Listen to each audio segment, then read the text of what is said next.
और हम जल्दी से बता देते हैं। देखिए सबसे पहले अब सोचिए कि √3/4 इंटू भुजा स्क्वायर क्यों नहीं लगाएं, तो इसलिए नहीं लगाएं क्योंकि ये कोई भी बुक से बनाइए पक्का है बनेगा तो बनेगा।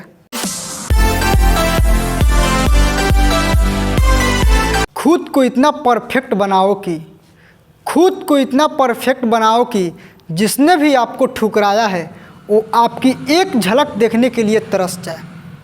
हेलो दोस्तों, आपका स्वागत है आपके अपने YouTube channel VK concept point पे।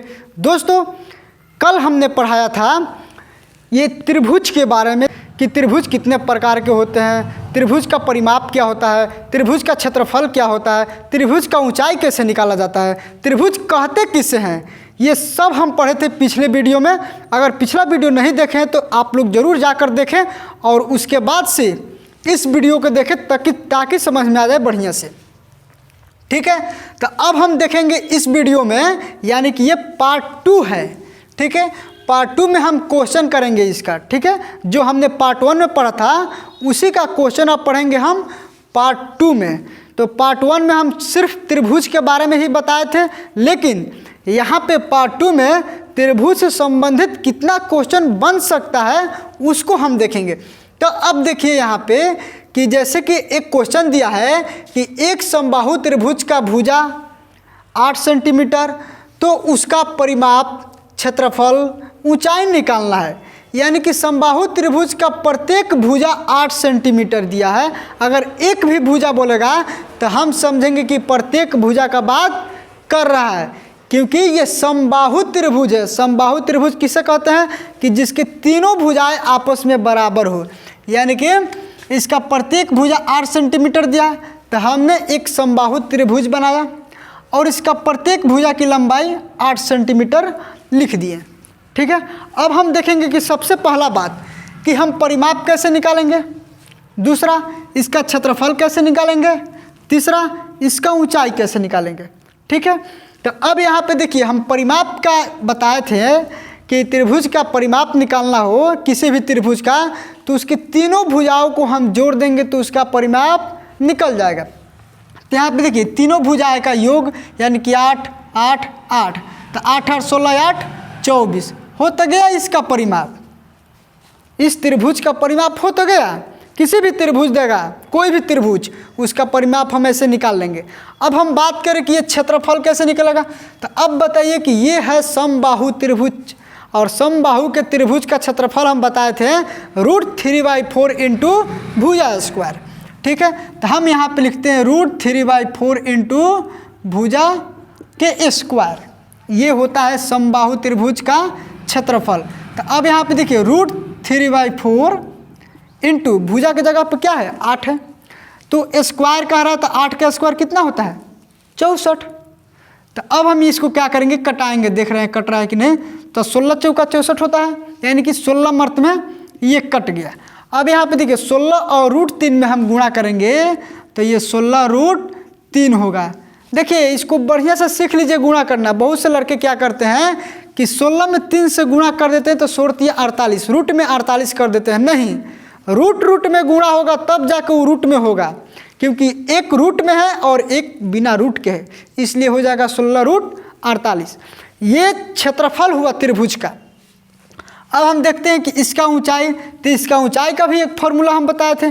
ऊंचाई का मतलब क्या है इसमें कि यहाँ से एक लंब की तरह होता है, ये कोण एक का समद्विभाजक करता है, यानी कि कोण एक को 2 बराबर भागों में बांट देता है, और इसी को हम कहते हैं ऊंचाई या लंब या शीर्ष लंब। तो अब देखिए इसका अगर ऊंचाई निकालना हो कि ये कितना मीटर लंबा होगा, ठीक है, तो ऊंचाई का फॉर्मूला होता है कि √3/2 गुणे भुजा। बस इसी फॉर्मूला पे हम सेट कर देंगे, एकदम बढ़िया से आ जाएगा। √3/2 इंटू भुजा के जगह पे 8 हो गया मेरा, ये कट गया, 2 चौका 8, 4 √3। देखिए ये अभी पहला क्वेश्चन है इसीलिए समय लग रहा है। ठीक है, अगर दूसरा क्वेश्चन हम बनाएंगे तो ये हम फॉर्मूला नहीं लिखेंगे, डायरेक्ट ये मन में लिख लेंगे। ठीक है, और मन में लिख कर ऐसे बस मात्र 2 सेकंड में बन जाएगा, ज़्यादा समय नहीं लगेगा। ठीक है, अब हम देखते हैं कि एक और क्वेश्चन इसी पे कि अगर इस 8 के जगह पे हम 10 लिख दें, ठीक, 8 के जगह पे 10, तो अब देखिए अगर बोल देगा कि एक समबाहु त्रिभुज की प्रत्येक भुजा 10 सेंटीमीटर हो तो उसकी परिमाप निकालिए, उसका क्षेत्रफल निकालिए, उसका ऊंचाई निकालिए। ठीक है, तो परिमाप का मतलब तीनों भुजाओं को जोड़ देंगे तो 10 10 20 और 10 30, यानी कि इसका आंसर हो गया परिमाप 30।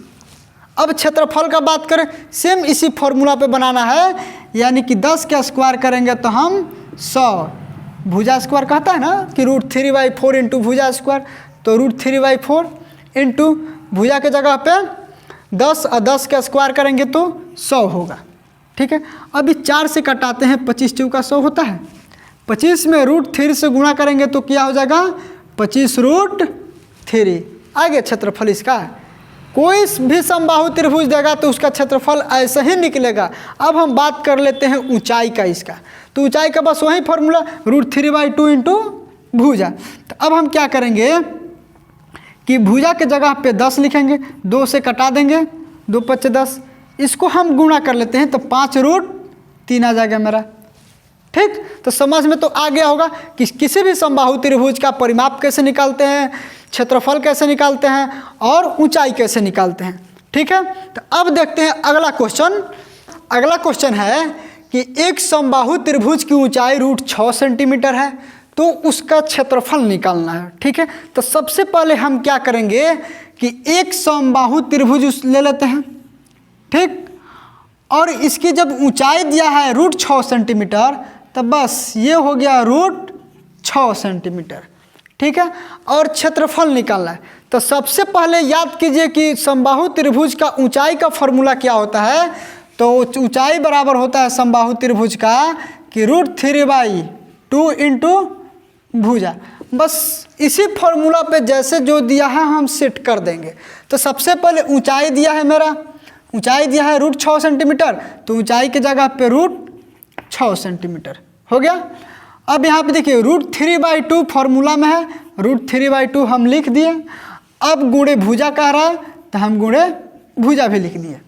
अब यहाँ पे देखिए अगर चाहे तो ऊपर ऊपर कटा सकते हैं √2 मर्त में, ये 3 दूना 6, ये रूट से कट जाएगा तो √2 मर्त में कटेगा। ठीक है, तो 2 में और √2 से गुणा करेंगे, क्रॉस मल्टीप्लाई, तो भुजा बराबर मेरा निकल जाएगा 2√2। अब यहाँ पे देखिए इस समबाहु त्रिभुज की भुजा निकल गया 2√2, यानी कि प्रत्येक भुजा हुआ 2√2। ठीक, अब हम बात करते हैं क्षेत्रफल कैसे निकलेगा, क्योंकि इसमें क्षेत्रफल ही निकालना है। ठीक है, ऊंचाई नहीं निकालना है, ऊंचाई तो ऑलरेडी दिया है। तो देखिए कि समबाहु त्रिभुज का क्षेत्रफल कहता है कि √3/4 इंटू भुजा स्क्वायर, यानी कि भुजा है मेरा 2√2, स्क्वायर के जगह पे हम 2 बार इसको लिख सकते हैं। ठीक है, अब यहाँ पे देखिए ये 2 दूना 4 से ये कट गया कि नहीं। अब √2 में √2 से गुणा होगा तो रूट खत्म हो जाएगा, तो बचेगा सिर्फ 2। और वहीं 2 में अगर √3 से गुणा करेंगे तो 2√3 आ तो गया मेरा क्षेत्रफल। यही तो है क्षेत्रफल, सेंटीमीटर स्क्वायर में इसको कर देंगे। ठीक, देखिए बहुत कम समय में बन जाएगा अगर आप बनाते हैं, प्रैक्टिस करते हैं। कोई भी बुक से बनाइए, पक्का है बनेगा तो बनेगा। ट्रिक वही है, कॉन्सेप्ट वही है और फॉर्मूला वही है, इसमें कुछ चेंजिंग नहीं करना है, बस इसी फॉर्मूला से बनाना है। अगला क्वेश्चन है और इस क्वेश्चन में थोड़ा सा चेंजिंग हुआ है। क्वेश्चन कह रहा है कि आधार x वाली त्रिभुज की ऊंचाई आधार से दुगुनी है। क्या कह रहा है कि आधार x वाली त्रिभुज की ऊंचाई आधार से दुगुनी है। तो हम यहाँ पे सबसे पहले क्या करेंगे कि एक त्रिभुज बनाएंगे, ठीक, और इस त्रिभुज का आधार मेरा बोल रहा है कि x, तो ये हो गया त्रिभुज का आधार x। आधार का मतलब जो नीचे होता है, ठीक, और इसका ऊंचाई क्या कह रहा है कि आधार से दुगुनी है, यानी कि ये x है तो इससे दुगुना हो जाएगा 2x। ठीक है, तो अब हमको ऊंचाई भी मिल गया 2x और आधार भी मिल गया x। अब यहाँ पे देखिए निकालना है त्रिभुज का क्षेत्रफल। तो त्रिभुज का क्षेत्रफल क्या होता है, 1/2 गुणे आधार गुणे ऊंचाई, यही ना होता है। तो हम यहाँ पे लिखेंगे 1/2 गुणे आधार गुणे ऊंचाई। अब यहाँ पे देखिए इसी फॉर्मूला पे हम सेट करेंगे, तो 1/2 गुणे आधार क्या है मेरा x, तो x गुणे ऊंचाई, ऊंचाई की जगह पे क्या है 2x, तो हम 2x। अब यहाँ पे देखिए 2 से 2 कट गया और x में x से गुणा होगा तो x² हो जाएगा। यही तो हो गया त्रिभुज का क्षेत्रफल। लेकिन अब सोचिए कि √3/4 इंटू भुजा स्क्वायर क्यों नहीं लगाए, तो इसलिए नहीं लगाए क्योंकि ये क्वेश्चन में भी नहीं बोला है कि ये समबाहु त्रिभुज है। तो हम अपने मन से थोड़ी ना मान लेंगे कि ये समबाहु त्रिभुज है कि विषमबाहु त्रिभुज है। तो इसलिए जब नहीं मानेंगे तो हम जानते हैं कि किसी भी त्रिभुज का क्षेत्रफल होता है 1/2 गुणे आधार गुणे ऊंचाई। ठीक, तो इसी सूत्र से, इसी फॉर्मूला से हम लोग इसका क्षेत्रफल निकाल लेंगे। ठीक है, अब देखिए इसी क्वेश्चन को थोड़ा सा अगर डिजिट में दे देगा, कैसे कि यहाँ पे x के जगह पे कुछ 5 भी दे सकता है। ठीक, यहाँ x के जगह पे 5 दे देगा और कहेगा कि आधार 5 वाली त्रिभुज की ऊंचाई आधार से दुगुनी है, यानी कि इससे दुगुना है इसका ऊंचाई, तो ये है 5 तो दुगुना हो जाएगा 10। और उसके बाद से कहेगा कि इसका क्षेत्रफल निकालिए। बस एकदम सेम इसी फॉर्मूला पे हम लोग आराम से बना लेंगे। कैसे, क्योंकि यहाँ पे देख लीजिए कि ये 1/2 है, तो 1/2 आधार के जगह पे 5 है तो हम 5 लिख देंगे, ऊंचाई की जगह पे 10 है तो हम 10 लिख देंगे। अब जी जो कटने वाला है उसको हम कटा देंगे, जो नहीं कटने वाला है उसको गुणा कर देंगे, छोड़ देंगे। तो ये 50-25 ये कटने वाला था तो कटा दिए। ये 25 सेंटीमीटर स्क्वायर, यहाँ पे सेंटीमीटर लगा लीजिए, ये मेरा इस त्रिभुज का क्षेत्रफल निकल गया। इसी क्वेश्चन को थोड़ा सा उलाट कर पूछ देगा कि ऊंचाई 6 सेंटीमीटर वाली त्रिभुज की आधार से दुगुनी है, यानी कि ऊंचाई 6 सेंटीमीटर वाली ये आधार से क्या है दुगुना है। यानी कि सबसे पहले देखेंगे कि ऊंचाई 6 सेंटीमीटर दिया है तो ऊंचाई की जगह पे 6 सेंटीमीटर। उसके बाद से आगे बोला कि आधार से दुगुनी है, यानी कि जो ये 6 सेंटीमीटर है इस आधार से दुगुना है। तो आधार कितना होना चाहिए, आधार 3 होना चाहिए, तब न जाके ये दुगुना हो जाएगा। उसके बाद से निकालना है क्षेत्रफल।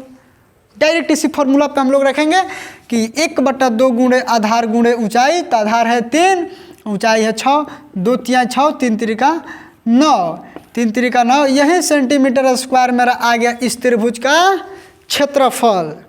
तो आ रहा होगा समझ में कि क्वेश्चन कैसे उलट पुलट रहा है। ठीक, तो अब देखते हैं अगला क्वेश्चन। और अगला क्वेश्चन में पूछा है कि एक त्रिभुज का क्षेत्रफल 60 सेंटीमीटर स्क्वायर है और इसके आधार और संगत ऊंचाई का अनुपात दिया है 3:4। तो इस त्रिभुज की ऊंचाई और आधार ज्ञात करना है, यानी कि एक ही क्वेश्चन में 2 कंडीशन, पहला कि ये ऊंचाई ज्ञात करना है और दूसरा आधार ज्ञात करना है।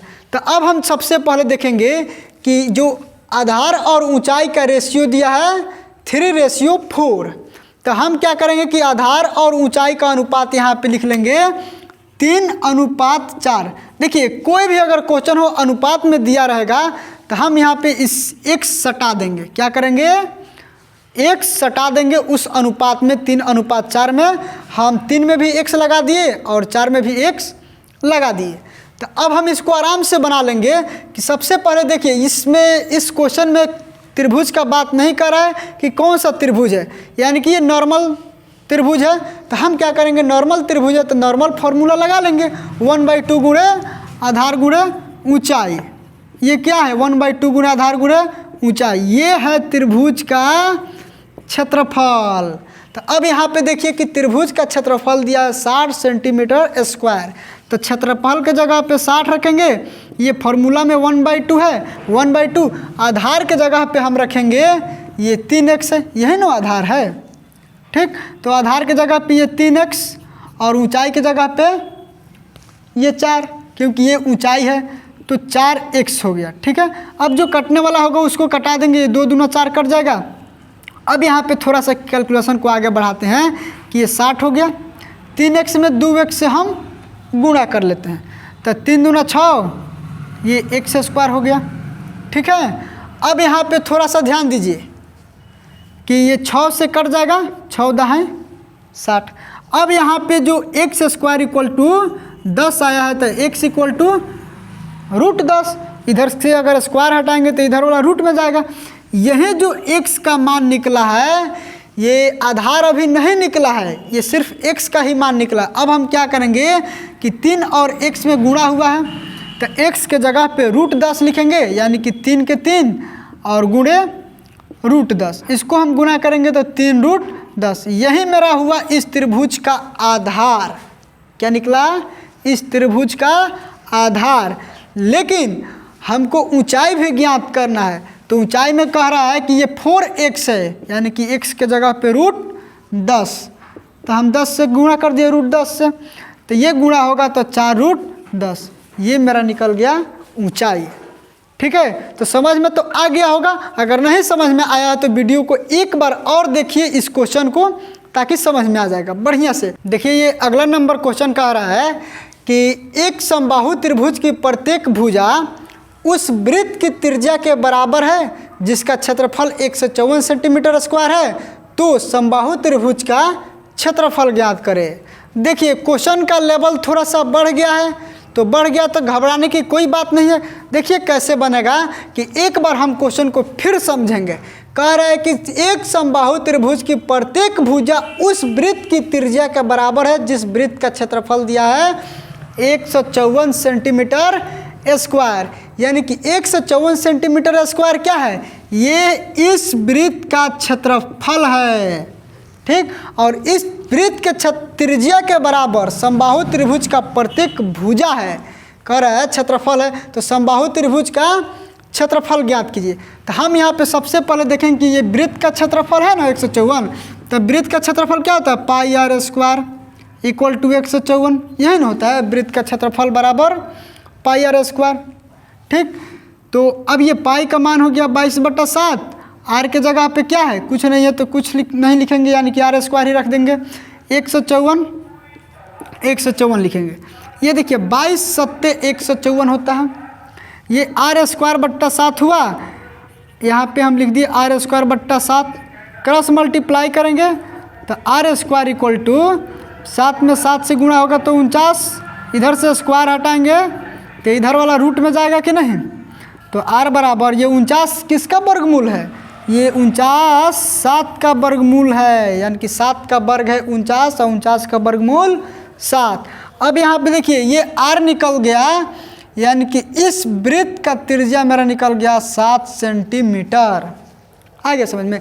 और इसी वृत्त के त्रिज्या के बराबर ये समबाहु त्रिभुज का भुजा के बराबर है, यानी कि इस वृत्त के त्रिज्या के बराबर ये समबाहु त्रिभुज के प्रत्येक भुजा है। तो जब ये 7 हुआ तो ये भी तो 7 होगा, तो एक भुजा मिल गया, यानी कि तो हम समबाहु त्रिभुज का क्षेत्रफल नहीं निकाल सकते हैं? √3/4 इंटू भुजा स्क्वायर, तो ये √3/4 इंटू भुजा की जगह पे क्या रखेंगे? 7, स्क्वायर का मतलब 2 बार इसको गुणा कर देते हैं। अब यहाँ पे देखिए ये नहीं कटेगा तो हम नहीं कटाएंगे, डायरेक्ट ऊपर ऊपर गुणा कर देते हैं। 7 सत्ते 49 में √3 से गुणा होगा तो 49√3, अब बट्टा ये 4। यही तो मेरा आंसर है। इस समबाहु त्रिभुज का क्षेत्रफल 49√3/4 कैसे बना? एक बार और हम जल्दी से बता देते हैं। देखिए सबसे पहले कि क्वेश्चन कह रहा है कि एक समबाहु त्रिभुज की प्रत्येक भुजा उस वृत्त की त्रिज्या के बराबर है जिस वृत्त का क्षेत्रफल 154 सेंटीमीटर स्क्वायर है, तो समबाहु त्रिभुज का क्षेत्रफल ज्ञात कीजिए। तो सबसे पहले हम इसको समझेंगे कि ये जो क्षेत्रफल दिया है ये वृत्त का क्षेत्रफल है। किसका क्षेत्रफल? वृत्त का क्षेत्रफल। और वृत्त का क्षेत्रफल होता है πr², यानी कि ये क्षेत्रफल है πr² इक्वल टू 154। 154 हम क्यों दिए? क्योंकि ये वृत्त का क्षेत्रफल है। ठीक, अब इस फॉर्मूला पे हम सेट कर दिए। अब पाई का मान 22/7, r के स्क्वायर की जगह पे r² और इक्वल टू 154। अब इसको 22 सत्ते 154 कट गया, ये r²/7 इक्वल टू 7। अब r² यहीं पे क्रॉस मल्टीप्लाई करेंगे तो गुणा होगा 7 में 7 से 49 और r का मान निकालेंगे तो 7। अब ये वृत्त का त्रिज्या निकल गया। क्या निकला? ये वृत्त का त्रिज्या। लेकिन यहाँ पे कंडीशन दिया है कि इस त्रिज्या के बराबर समबाहु त्रिभुज का प्रत्येक भुजा है। ठीक है, यानी इसी त्रिज्या के बराबर इस त्रिभुज का भुजा है, तो ये 7 है तो ये भी 7 होगा। जब समबाहु त्रिभुज का एक भुजा मिल गया तो क्या उसका क्षेत्रफल नहीं निकाल सकते हैं? एकदम निकाल सकते हैं। इसी फॉर्मूला पे √3/4 इंटू भुजा स्क्वायर, हम इसी फॉर्मूला पे सेट किए √3/4 इंटू भुजा स्क्वायर की जगह पे 7, तो 7 को हम 2 बार लिख दिए। अब ये देखिए कटने वाला नहीं है, तो 7 में 7 से गुणा होगा 49 और √3 अब /4 है तो /4 हो तो गया मेरा समबाहु त्रिभुज का क्षेत्रफल। अगर पार्ट 1 नहीं देखे हैं तो फिर ये थोड़ा सा कम समझ में आएगा, लेकिन आएगा, ठीक है। तो आप लोग पार्ट 1 जाकर देख लीजिए, पूरा समझ में आ जाएगा, 100% समझ में आ जाएगा, ठीक है। चलिए तो मिलते हैं अगले दिन, तब तक के लिए बाय, जय हिंद।